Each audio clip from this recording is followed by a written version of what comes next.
Okay, first, I would like to welcome everybody to this webinar. As you might know, we started the webinars in February with the Argentinians that explain us a little bit what they were living in the province of Cordoba. And then we were in the lockdown because of the pandemic, due to the pandemic, and we developed a new type of webinars, but afterwards we wanted to go back to this project to have one webinar every month about fires in different regions of the world. So first of all, thank you everybody for attending this webinar, Pau Costa webinar.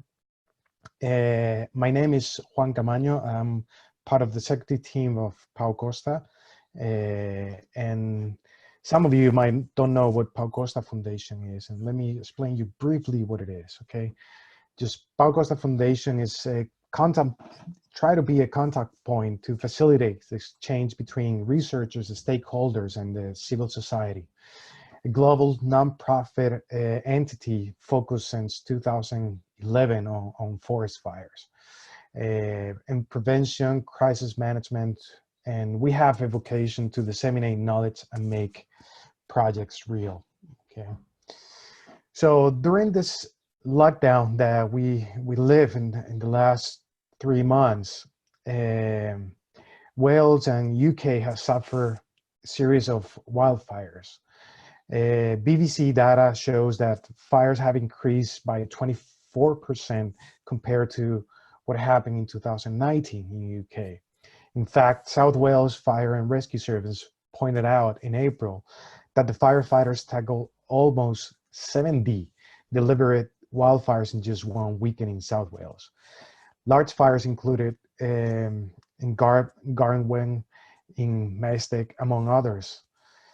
The majority of these fires that Wales had during the last months have required attendance of multiple organizations, used critical equipment and movement of resources, something pretty new in this type of places. In this webinar that we present today, Craig Hope from UK, it's a UK Wildfire Tactical Advisor in South Wales Fire and Rescue Service, will explain us a little bit what had happened in the last month and what they have been living, the firefighters organization have been living in the UK in the recent months, okay? Let me present you to Craig Hope, okay? He works for the South Wales Fires and Rescue Service, and he joined the fire service in 1993 and worked at numerous posts and stations. And in 2003, he became a watch manager at one of the busiest wildfire stations in South Wales, if not in UK. For the last 13 years, he has been heavily involved in the Wildfire Project in South Wales. After a promotion to station manager, he now manages 2 fire stations and a wildfire training team. Through years of courses and study and research, both in UK and internationally, he has developed the project of an idea into a progressive strategy. This includes introducing specialized off-road vehicles, firefighting systems, new and risk-specific PP, personal protective equipment for wildfire, new tactics and training in the last years, prescribed and tactical fire use and procedures for working with observation and firefighting helicopters. Currently, he's working towards completing a master research degree in wildfire at Swansea University. This involves research around the public perceptions of wildfires in Wales. So thank you very much, Greg, for attending our call and be here today, and all yours. Wait, just to explain you a little bit to the participants. Greg will talk about 30 minutes. And if you have any questions, please use the chat that you have above in the Zoom application. Use the chat, and after 30 minutes, I will give the questions. I will read those questions to Greg, okay? And he will answer them to you, okay? Greg, all yours. Thank you very much, Juan. Thank you. So, firstly, welcome everybody to the Pau Costa webinar. And today I'm speaking to you from South Wales. So Juan's just introduced me. My name's Craig Hope, and like Juan said, at 18 years old, I joined the fire service as an on-call part-time firefighter. I then became a full-time firefighter in 1995, so I've served 27 years as a firefighter. 17 years of these was as a watch manager in charge of a fire engine, and 14 years of them were at Tonopandi Fire Station, which is one of our very busy wildfire stations. And in 2007, we started a Wildfire Project to try to learn and train our firefighters and look at better ways to manage our wildfire problem. I'm currently a station commander of 2 fire stations, and I manage the wildfire training team. So the image you can see is the actual fire station. That's where I am today. And you can see the resources we have here. So a little bit about Wales. So this is Wales. This is Wales. It's part of the United Kingdom, part of the island of Great Britain, and we have England, and then we have Northern Ireland, and Scotland above, and as you can see, France is below. There's approximately 3 million people living in Wales. There are 3 fire and rescue services in Wales. We have North Wales, Mid and West Wales, and South Wales Fire and Rescue Service, you can see at the bottom. And this is where I am today, in this area. So when we talk about wildfires in Wales, and I've done a bit of traveling through my wildfire journey that I've been on, and when I talk to people about Wales, people imagine it rains constantly. And yes, we do get a lot of rain, we do get a lot of flooding. We live in steep valleys. The water runs off the mountainsides very quick and leads to a lot of flooding. Although the reality of wildfires is somewhat different to what people expect. So you can see in the last 8 weeks, we've attended 411 wildfires. And in the same period in 2019, we attended 300. So that's an increase of 37%. This is during the COVID lockdown. So this just goes to show we have a problem. These are deliberate fires. These are people going onto mountainsides and lighting fires for whatever reason. You can see here, so we've had 691 fires in this financial year. So that's since April 1st. And Dr. Thomas Smith from the London School of Economics has actually used EFIS and worked out that we've actually burnt nearly 8,000 hectares of land in Wales this year, which is more than the rest of the UK combined. So you can see we do get a lot of fires, we do burn a lot of vegetation. These are, as well, this year has been quite unique.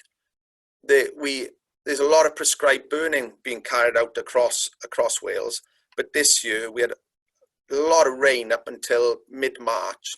The burning season finished on the 31st of March, but because we went straight into the COVID lockdown, we asked for a voluntary ban on prescribed burning, not to put extra strain on emergency services. So there was very little prescribed burning carried out in 2020. So everything you're seeing in this almost 8,000 hectares is wildfire.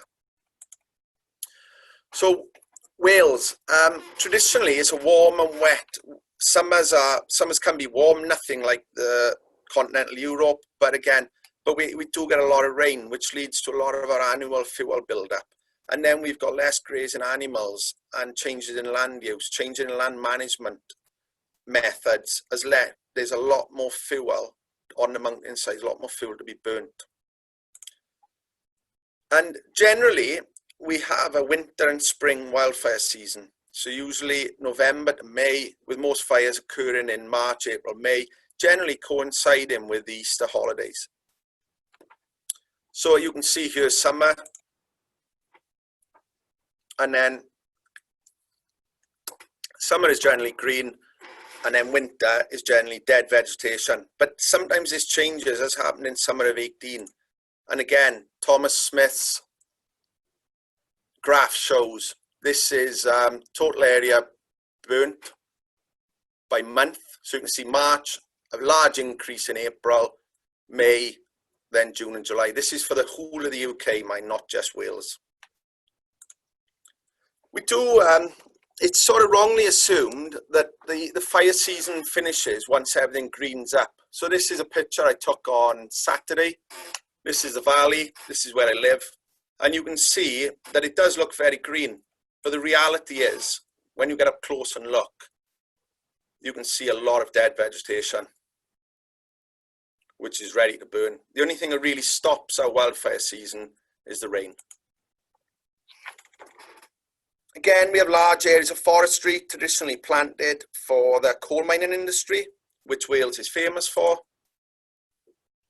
And you can see we do get a lot of forestry fires, especially in either regenerated forestry or newly planted areas, or forestry waste, where the forest has been managed. We have large areas of sort of urban interface, as it would be called. But luckily, most of our properties are traditional construction, brick and tiles, so they don't readily catch fire, but it is a problem. And you can see where the vegetation's very close up to the houses. This is a typical sort of valley where you can see the vegetation on the slopes and then the houses above. And then another issue we do have is, unfortunately, a lot of sort of fly tipping. So you can see here in this picture, there's gas cylinders, tires, TVs, sofas, which adds to the fire load and adds to the difficulty of putting these fires out. We've done a lot of work, an awful lot of work, multi-agency partnership work, and it's really important we all work together. But again, we've got to realize that if we just concentrate on reducing ignitions, but we don't manage the resulting fuel buildup, we will get more damaging fires, more big, larger fires, and we can prove that through statistics. So because of this, we developed a Wildfire Toolbox, and we've learned these lessons from other countries. So this is our Wildfire Toolbox, and you can see it's around prevention, education, response, and it's all about a year-round, sort of a year-round project. So a solution to what's seen as a seasonal problem. In the past, wildfire would be April, May, March, April, May. We get in fires, we'll go up the mountains, we'll put them out, and then once it rains, we'll stop worrying about it. But now we've realized if we work throughout the year, we'll have a far better approach of putting these fires out and managing them. And all of this whole prevention, education, response is all around firefighter and community safety, making communities safer. So the education side is, you can see this is what we do before the fire season, during the fire season. It's about engaging education, not just groups who we believe are setting the fires, but also homeowners, landowners, dealing with different people, trying to spread the word about these fires, about what the actual fires are doing, the risks to communities from people just lighting fires. And then we have the prevention. So the prevention side of it, again, traditionally this would be partnership patrols, but we've moved on from this now. We have a greater understanding of how to manage the fire problem and how we can make more of an impact. And newer work involves carrying out site-specific assessments, looking into carrying out fuel reduction where needed. And again, fuel reduction, a lot of people ask, why are the fire service involved in fuel reduction? Well, it's a very complex situation we're in. There's not a lot of land management going on. We've lost the grazing animals, and our fires are getting bigger. Our fires are getting more dangerous. And what we found is the harder we work to reduce ignitions, the bigger vegetation we build, the bigger fires we get in. So we've started on this project, the same as we fit smoke alarms in people's houses to keep themselves safe. We do road safety talks. We also manage vegetation to keep our firefighters safe. And by doing this, we keep fire engines in fire stations, which means they're there when communities need them, not 20 fire engines up on a mountain and then there's a house fire in a community and we have nothing available. Part of this work, we're very hard working with our media strategy. And the strap lines, everybody loves sound bites, and one was grass is green, fire is mean. And yeah, grass should be green and fire can be seen as mean. But you can see the complex issues of when the fire service then want to support prescribed burning, use prescribed burning. Fire, we can't be on the one hand saying fire is mean, but we're also out managing land using fire. So we really got to be consistent in our media strategy. This is some partnership work we've been doing. You can see here the amount of forestry waste. The trees were on very steep slopes, as is the norm in the South Wales valleys. The trees were hauled up to the haul road, delimbed, and then put onto lorries. And this is standard practice. But the issues we have when we get fires in these areas, we can't stop the fires jumping the forestry roads. So working with our partners, we have a landowner engagement officer who is out and about talking to communities, talking to landowners, talking to commoners. And this is what was done in this occasion. So again, makes it a lot safer, makes it a lot easier for us to fight fires. And this is sort of an area where we hadn't done our work. And you can see the consequences. And these fires are unstoppable. One of these slopes, this slope here, we attempted to put this fire out. And I think we had 2 helicopters dropping water. There was properties down in the valley with 2 helicopters dropping water and water tankers. And we put about 90,000 litres of water on this fire in about 2 hours. And we just couldn't extinguish it. It was so dry. This is like a refuse fire, but on a very steep mountain. And in the end, we had to get excavators in to actually clear a physical fire break. So you can see the problems we're up against. And this is why we're working very close with our partners to make everybody safer. Again, part of the prevention is fuel management work, as I said, and we're very fortunate. We have crews now who can go out, these are fire crews, go out, carrying out prescribed burning, creating fire breaks, breaking up the vegetation continuity. We can do this between the 1st of October, 31st of March. And the weather is a significant problem for us because we do get a lot of rain in that period. We also have an iCut, which is a remote control forestry flail mower.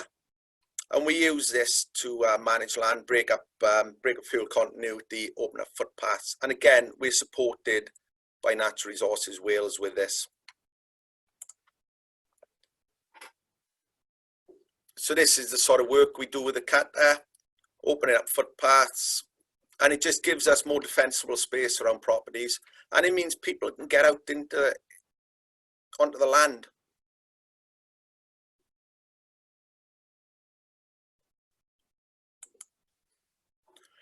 So this is an area you can see here. We put the cutter through there, and we actually stopped the fire spread. So we stopped the wildfire by a pre-planned cut.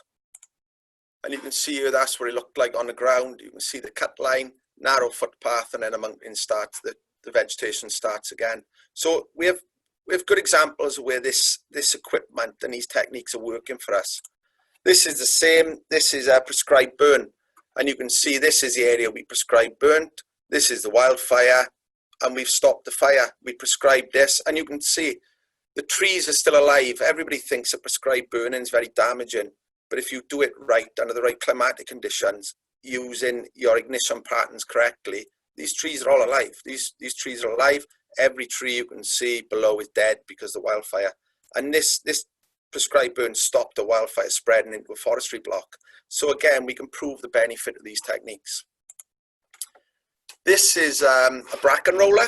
We have a big problem with bracken, which is it's an invasive sort of species. It's taking over really. It's closing up footpaths. There's a footpath in here, and you can see the bracken is just taking over. And by rolling the bracken, it doesn't cut the bracken, it breaks the bracken, and then it takes out strength from the rhizomes from the root of the plant. So the following year, it inhibits the growth, and we keep doing this. And it's just this is just a concept that we're trying to see if we can open up land. If we open up land, people use the land, people walk it, more people, more footfall, creates fire breaks, and hopefully stops large fires. So again, this is a photo. This was a prescribed burn we did for a television program, and this is one day after rain. So you can see the sort of fire behavior we can get in this. This is Malinia grass.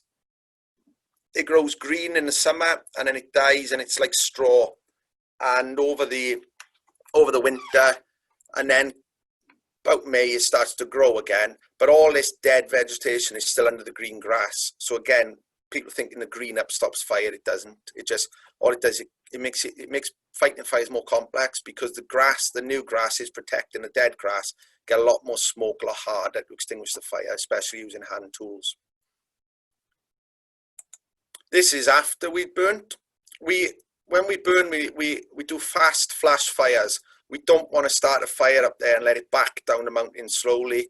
We want to get rid of the vegetation. We don't want the heat to have longevity on the ground. We just want it to flash over. And you can see this is this after the first rainfall. It's about a week after, but you can see if you look where the tracks, we haven't gone into the mineral soil. It's really important because of the landscape we live in, the post-industrial heritage, that we're not going into the mineral soil, so we can't cause erosion, landslides, etc. And you can see, even though the flames look dramatic, they haven't actually, the severity of the fire is not much. And here again is another example. This is the prescribed burn. This is the vegetation. And again, careful not to burn into the mineral soil. We're trying to understand, trying to learn as we go, but we don't want to be causing issues for other people. Back onto the burning. This is 6 weeks after burning. You can see it's greened up, and this is basically what happens. The mountains burn, or they don't burn, but the vegetation builds up, and then 6 weeks everything's green again, even after fire.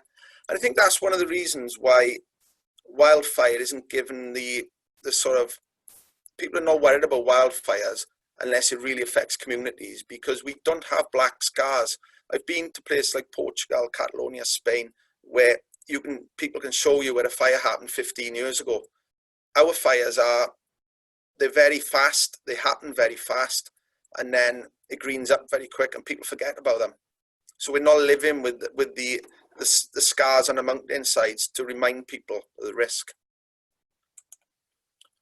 We get a lot of media interest, and it's quite important that, again, we get the right message across. And again, this is the sort of things we need to be talking about. We can't control the weather, and weather is changing. I think we all agree that we can't control the arsonists. We've tried and tried.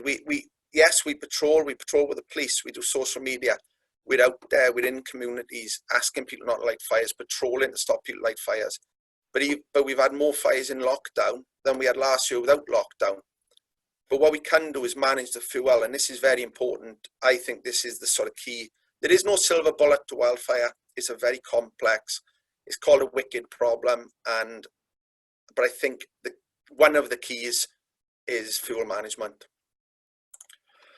We have Wales is unique. We have a Wellbeing and Future Generations Act, and this is all about improving social, economic, environmental and cultural well-being of Wales. It's about the future. It's about children growing up now, and it's about educating people. And this is a lot of the work we do, a lot of the prevention work. We try to tie into this act because it's really important. It's about a healthier Wales. It's about opening footpaths. Schools do a mile a day, so children go to school and they walk a mile a day. And if we can open up footpaths, they can do this in the sort of the countryside rather than doing it around the schoolyard. If we can stop large fires, if we can stop as much smoke pollution, and this is where the prescribed burning is. How do you want your smoke? Because at some point, with all the will in the world, we're going to get fires.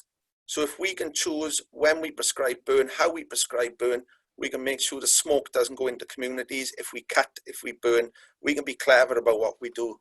And this is really important, and it's a big part of what we're trying to achieve. I said we live in a post-industrial landscape, and you can see this is 2014, and this is after a fire we had in 2015. You can see there's no grazing on these hills anymore.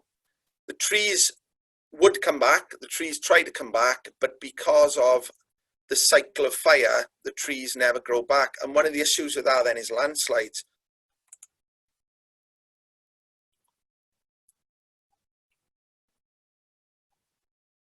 Bear with me.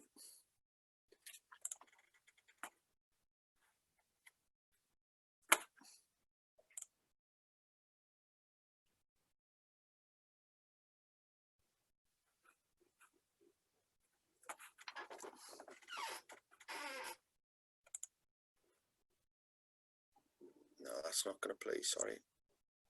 But basically, this was a landslide we had after Storm Dennis in 2020, February 2020.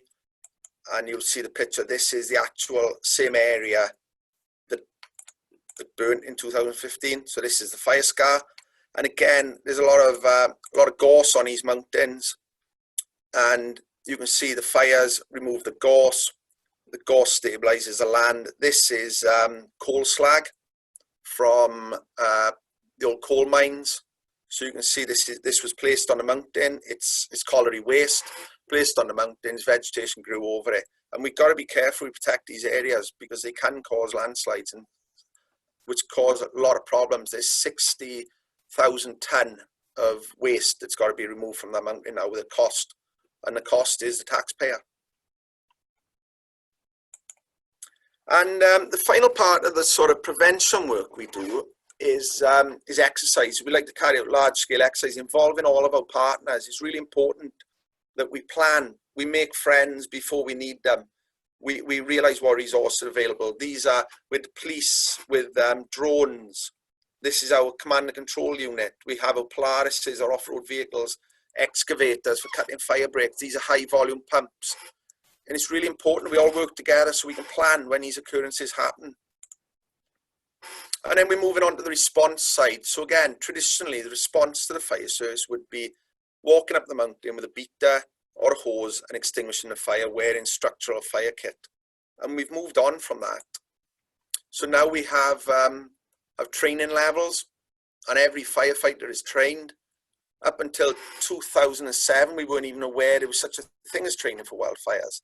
Then we became aware of the work that Northumberland Fire and Rescue Service are doing, and it's totally changed the way that we work. We trained with Northumberland, we learned off Northumberland, and it was an excellent partnership. And now we have a training team of 8 people who carry out all of these training courses across South Wales. So that means every firefighter has some input on wildfire. It's really important. Again, PPE. In the past, we would be wearing, this is structural PPE, and it's very thick, very thermally protective, excellent stuff for fighting compartment fires, for fighting car fires.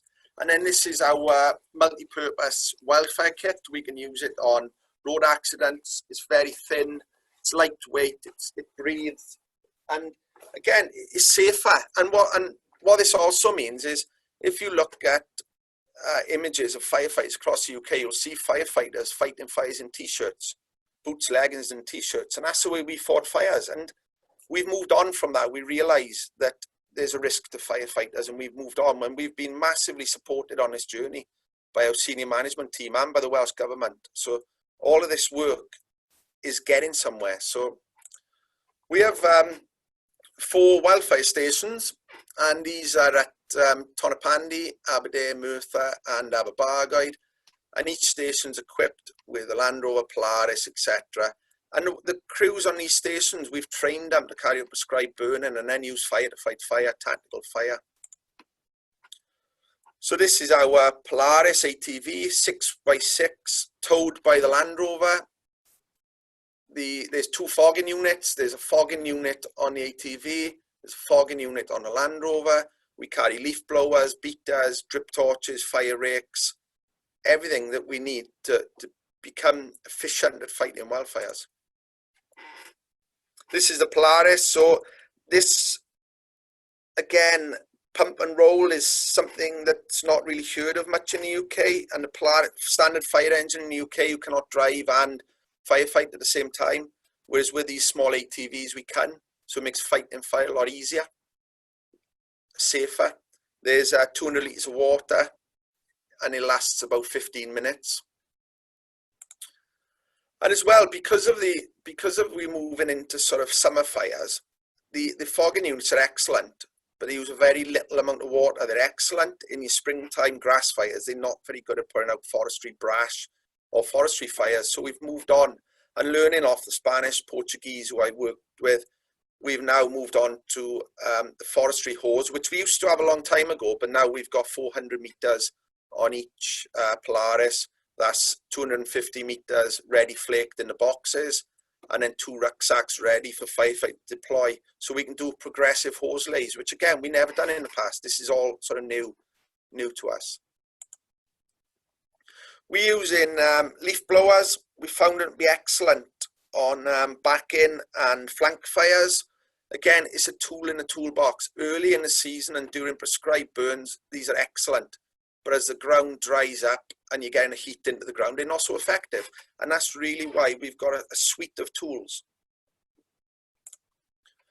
The newer leaf blowers, we can actually now carry on a standard fire engine. So we can remove the light pump and we can carry these. So now we can be more efficient by spreading these out. And we're just completing the purchase of 6 more leaf blowers to put onto standard fire engines, because we're always trying to evolve. Helicopters, we're quite unique in the UK. We have a helicopter contract paid for by Natural Resources Wales, who manage the forestry estate of Wales. And this is used for fighting fire on their land. And it's an excellent asset, and the fire service have command and control over the aircraft, which is fantastic for us. It makes firefights a lot safer, and it makes putting out fires a lot easier. And this is an all Wales asset, so the 3 services in Wales can call upon this. And we train the services, and we train our mobilising control about the capabilities of these aircraft, what they can do, what they can be used for, and everything else. We showed you the iCutter, and we've started to use the iCut, which is a remote control forestry mulcher. We started to use it on fires to actually cut fire breaks in front of fires, and the results have been really positive. This was a fire on a very steep mountainside, end of March, early April, and you can see quite high fire flame lengths coming across the mountain. And once we've put the cut down, basically the fires are self-extinguishing, or one firefighter goes down with a leaf blower. So really, really beneficial, again, showing the use of these tools. Fires later in the season as well become more difficult to extinguish. So our partners assist fires on their land. Natural Resources Wales, again, using excavators to cut fire breaks, to actually put lines in front of fires which are deep-seated. And then again, working with other services and speaking with Chief Fire Officer Paul Headley, and he's sharing images, and everything's cyclical, everything goes round in circles. And this is Kielder Forest, 1964, when they were first planting it. And this is basically holy hose, sprinkler hose. And working with these ideas, we've developed our own, which is this hose is end of life firefighting hose.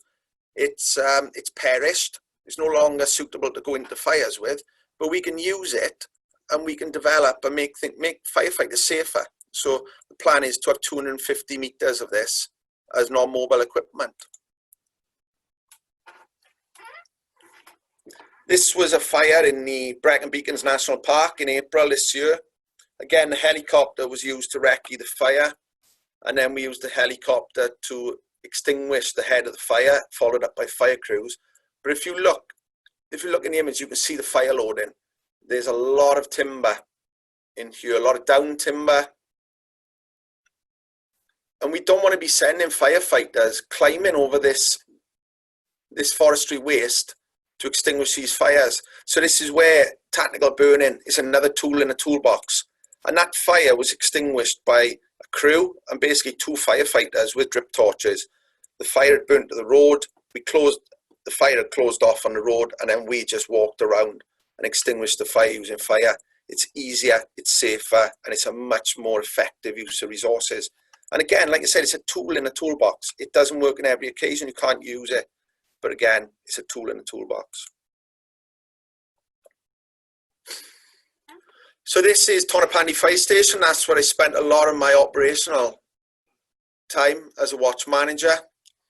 This is a densely populated area with a very big sort of wildland urban interface, lots of different fuel types, forestry, scrubland, abandoned land.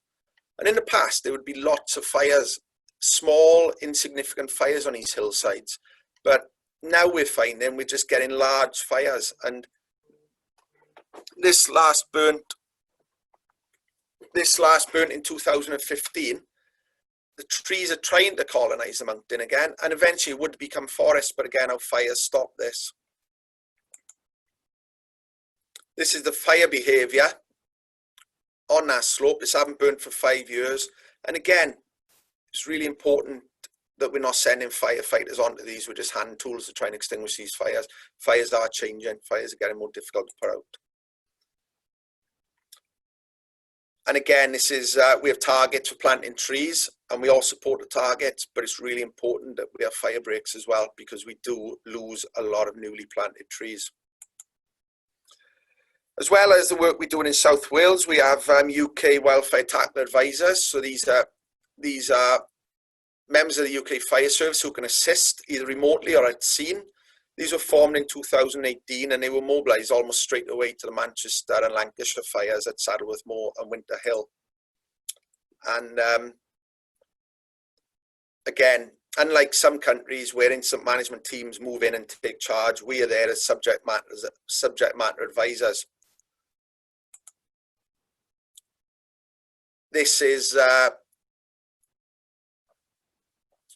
again Dorset. This is a bulldozer working, creating a fire break. It's not something you see every day at a fire in the UK. And this is a bulldozer. We also had a helicopter working as well. And during this incident, the fire had been burning for a number of days, and the fire had been contained, but then very strong wind picked the fire up again, and it started making runs. And we controlled the fire using a helicopter, using fire crews. But working with the incident commander, we decided to bring a tactical burn team in. This was the fire, and it was basically it was extinguished, but there was a lot of hot spots in there. So the plan, a team was mobilised as it was my training team from South Wales. They were mobilised to the incident. We briefed the incident commander. We split the incident up into blocks, and we carried out a tactical burn. And what this did, it contained the fire at the forestry roads, which meant for the host service, it was a lot easier to extinguish a fire driving up and down the road than it was to basically dragging hose into the forestry. This is a video of us tactical burn. This is about 3 o'clock in the morning. You can see the fire behaviour. It looks extreme. It looks damaging, but this area would have burned anyway the next day, and then there was a chance of it jumping across the forestry roads, because we couldn't really stop this fire with the 40-mile-an-hour winds behind it. So it's really important we have different tools in our toolbox. And this is basically what we did. So that was the fire, and we contained it to the road network. There. And then this is really important, I think. This is moving forward. Firefighters or fire managers, you hear a lot about integrated fire management, and fire crews need to have an understanding of fire behaviour. What will the fire do? Why will it do it? The relationship between fire and the environment. Different times of year, spring fires, summer fires. It's really complex, and we need to know what good fire and bad fire and the differences, and when we can let fires burn and when we need to extinguish fires. Because fires are changing, and it's great asking people not to light fires, but then we need to manage the resulting fuel load, and whether that's by managed fire or prescribed fire or grazing, some form of fuel management, but we need to do something. This is finally coming towards the end, and this is about understanding fire. Basically, this was the Winter Hill fire. All of this slope was on fire, and we carried out a tactical burn. And if you look at this image, everything above is still on fire. This is peat. This is smouldering peat. Everything below the line is extinguished, and the reason for this was we carried out a tactical burn and burnt along this line. So the fire went uphill rapidly and extinguished the fire. But not only that, because the speed the fire moved, it didn't have a chance to burn into the ground. So we protected the peat. And this is, again, fire management. This isn't extinguishing every fire or letting fires burn to their own conclusion.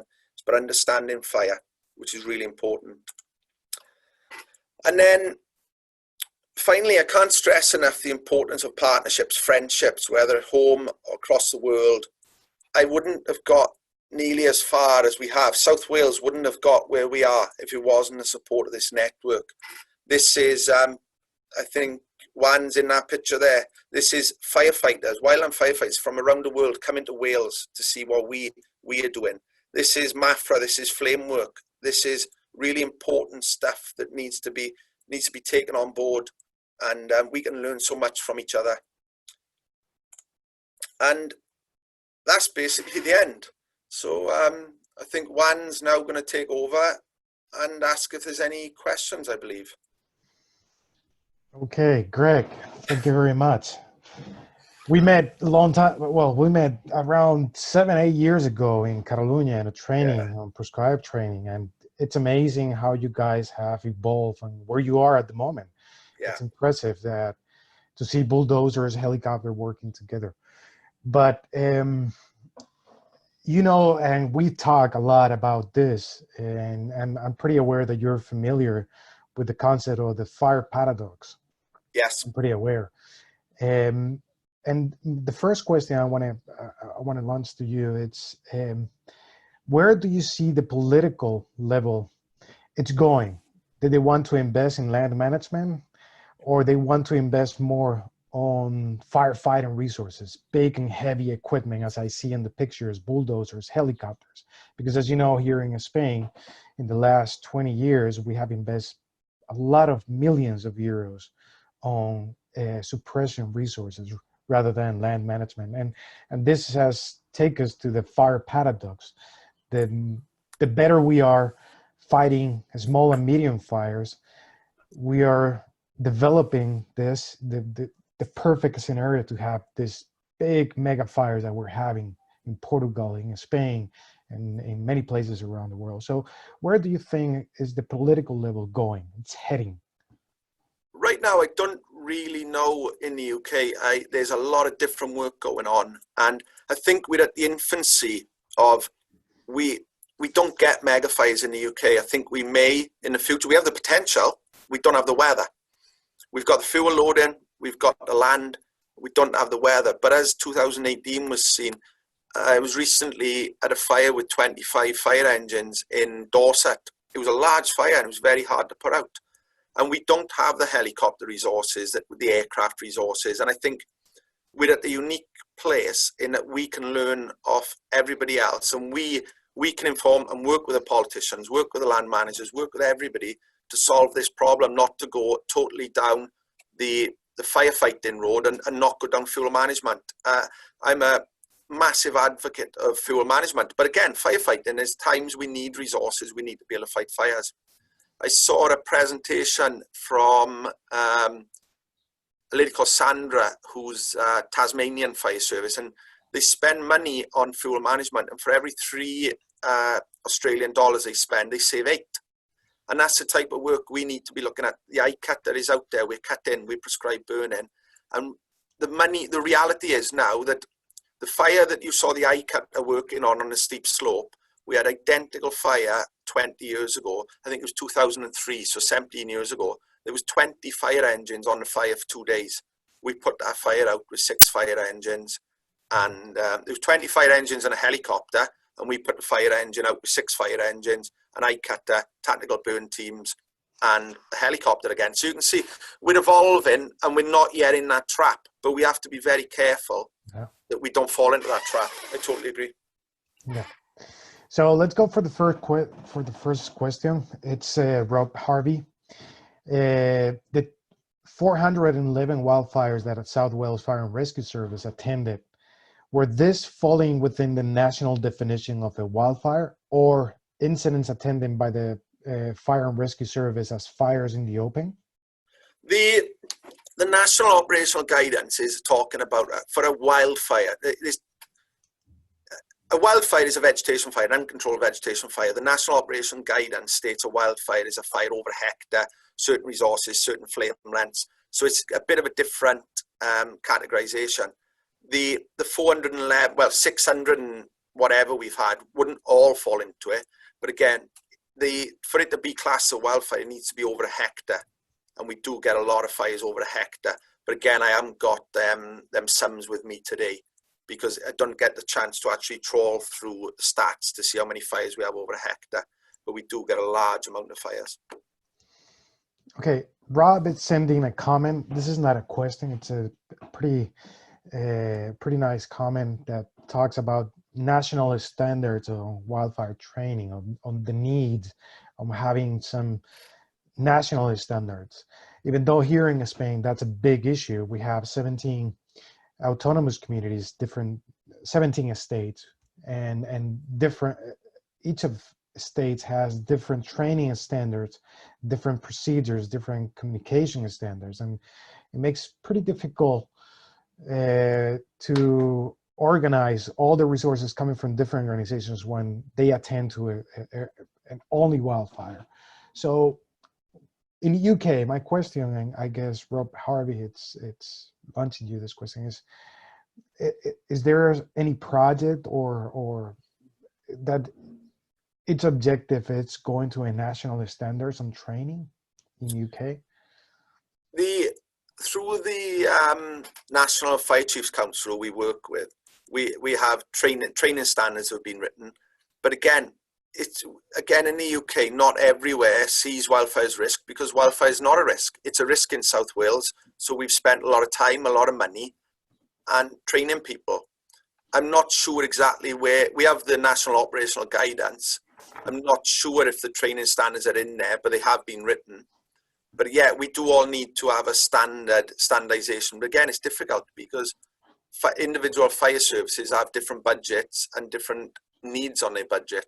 So again, it's not as simple as just writing a book and giving it to people, because people got to work towards completing that book, and some services don't need to complete the book. That's really where the wildfire tactical advisors have come in, where they can support services who don't normally get large wildfires. So this is where we all work together. I think slowly things will evolve. Things are definitely changing.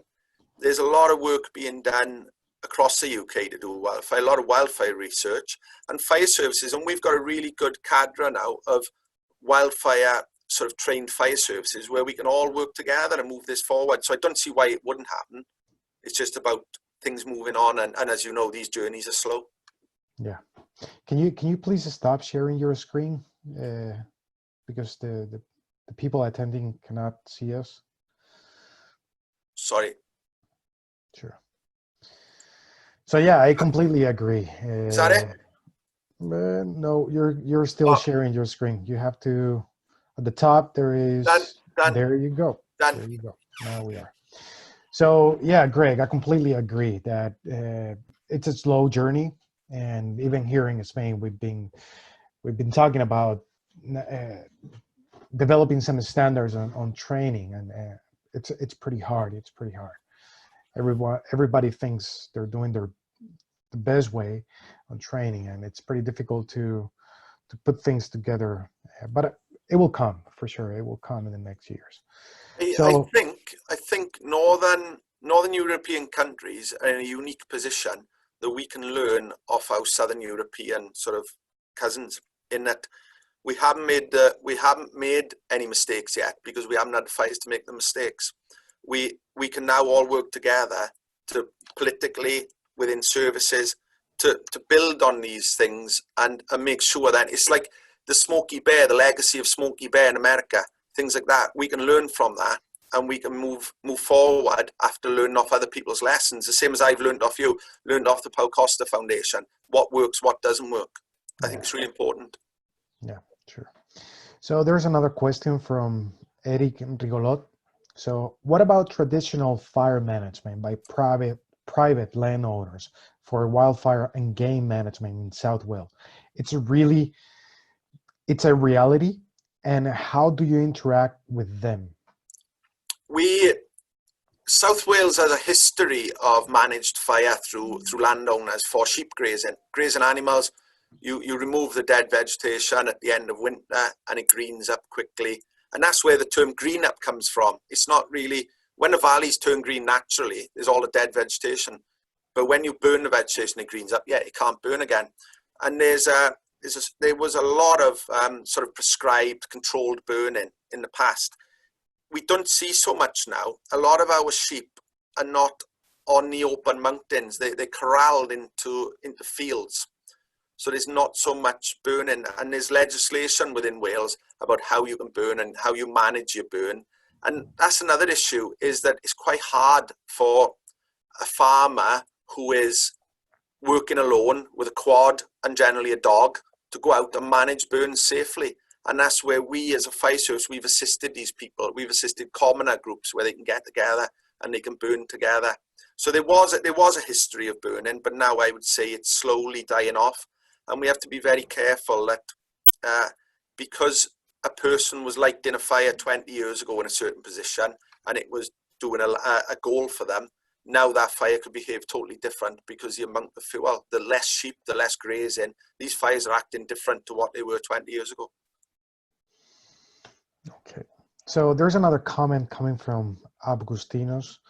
He's saying, very interesting presentation, Greg, thank you very much. And I do agree that firefighters and fire managers need to correctly be educated and trained accordingly in order for them to be able to take the best actions possible. He says that here in Cyprus, we have been spared from significant fires since 2017, but I believe a significant fire will take place soon. The winds are significantly increasing both day and night, restricting the window of the fire suppression at night.